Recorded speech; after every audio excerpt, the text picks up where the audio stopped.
बच्चों आज हम समांतर रेखाएं एवं तिर्यक रेखाओं के बारे में पढ़ेंगे।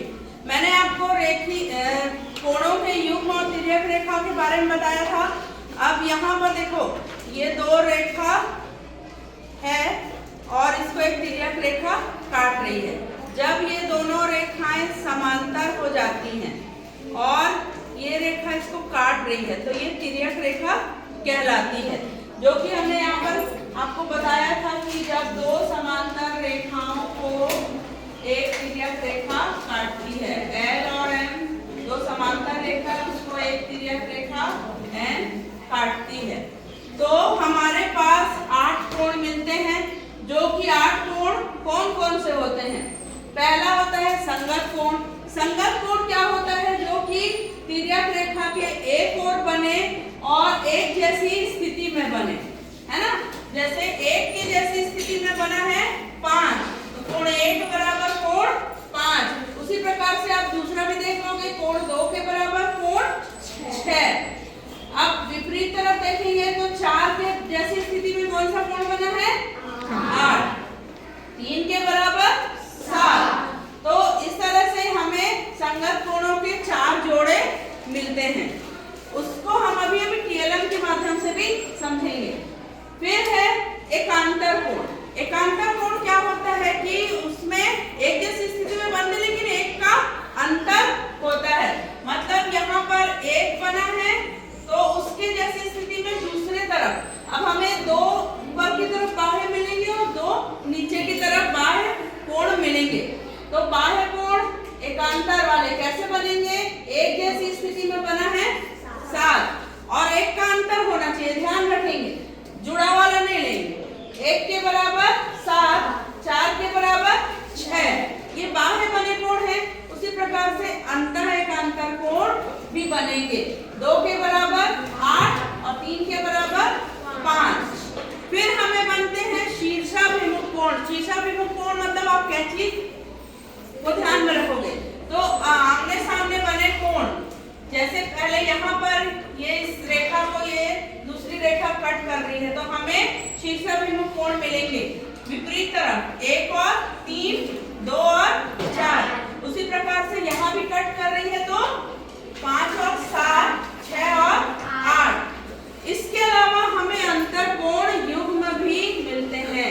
अंतर कोण युग्म मतलब एक तरफ के तिर्यक रेखा के एक तरफ के अंतर कोण बोल रहे हैं, मतलब अंदर वाले कोणों को लेना है। 2 धन 5 कितना अंश के बराबर होगा? 180 अंश। उसी प्रकार से इधर भी 3 धन 8 बराबर 180 अंश। अब यहाँ पर हमारे पास एक टीएलएम है, इससे हम समझेंगे।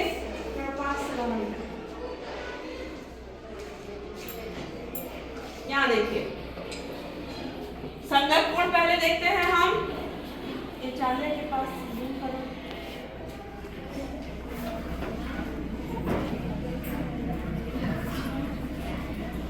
ये हमने 0 से देखा तो कितने अंश हो गया? 130 अंश।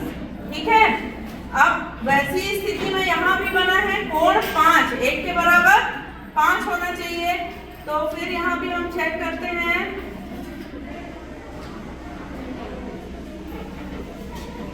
ये 0 से ये भी 130 अंश। अब दूसरे तरफ का देखो कोण 2, ये 130 है और इधर पे कितना है? ये 50 अंश। और यहाँ भी जब हम देखते हैं तो ये भी 50 अंश। तो यहाँ से हमारा सिद्ध हो गया संगत कोण बराबर हो रहे हैं। वैसे ही बाकी को भी हम देख सकते हैं। और एक चीज हम यहाँ पर और मिलती है, क्या मिलता है?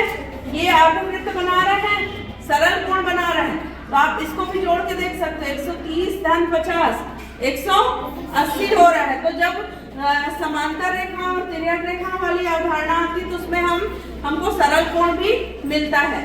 तो यदि कोई एक कोण का मान हमको मालूम है तो बाकी भी हम इसकी सहायता से निकाल सकते हैं। वैसे ही बाह्य एकांतर कोण और अंतर एकांतर कोण को भी हम चेक कर सकते हैं।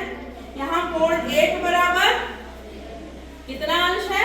130 अंश और उसके बराबर कोण 7 होना चाहिए। तो 7 को चेक करते हैं। यहाँ से हम 0 हो गया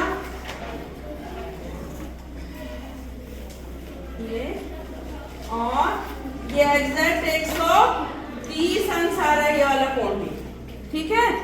तो इसी प्रकार से बाकी कोणों को भी हम सिद्ध कर सकते हैं। यहाँ पर कोण 1 बराबर 130 और तो कोण 3 बराबर भी 130 आ रहा है। तो आप ये चांदे को जब घुमा घुमा कर देखोगे और कोणों को नापोगे तो आपको ये पूरा हमें सिद्ध हो जाता है, ठीक है। अंतःकोण युग्म के लिए भी हम देखेंगे ये कितना अंश आया 130 अंश और ये हमारा आया था 50 अंश, है ना। तो संगत कोण के हिसाब से भी हम देख सकते हैं ये 50 है तो ये भी 50 होगा, तो 130 अंश 50 180। तो इस TLM से हम समांतर रेखाओं और तिर्यक रेखाओं के मध्य बनने वाले कोणों को बहुत आसानी से सिद्ध कर सकते हैं।